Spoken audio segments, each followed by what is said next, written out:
Hello friends. Welcome to Namaste Nook with Suzanne and the adventures of Ghost and Luda. Today I want to talk about something called labels. You see, Ghost and Luda are pit bulls. And if you know anything about that breed, there often carries a label that was handed to them long before they ever met them. You see, some of the labels are aggressive, dangerous, unpredictable.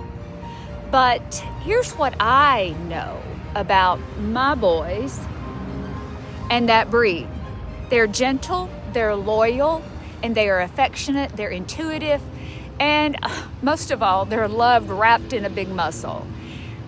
And it made me think about how often we do the same thing with people.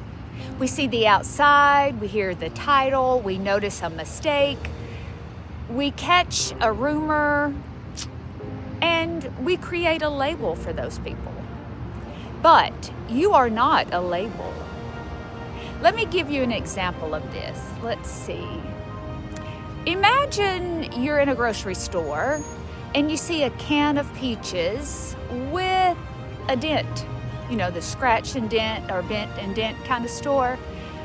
On the outside, the label says dent because it is dented. It might not look like it made it to its shelf, but it's classified as damaged. But what about the peaches on the inside? Are they damaged? They're still beautiful, they're still ripe, they're still sweet, they're still nourishing, and still full of life and health for us. The dent doesn't change the content.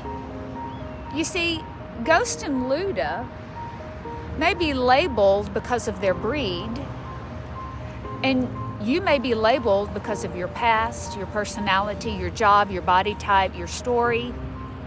But the outside classification doesn't define the inside content. Just because someone stamped a word on you does not mean it belongs on you. And therein lies the truth. Labels for shortcuts for people who haven't really taken the time for themselves to look a little deeper. So when you actually sit with this, with Ghost and Luda, you can also feel how calm and how pleasant their presence are. Well, calm sometimes. When you see them respond to love, it is really a great feeling. But you realize labels never told the full story. So today's adventures would be this. Don't live from the dent. Live from the content. Stand in who you are. Let the character speak louder than those assumptions, and let your heart be stronger than your headline.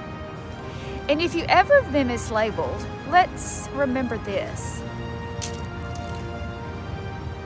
You're not what they call you. You are who you choose to become.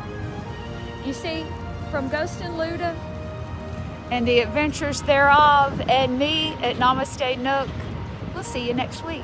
Namaste.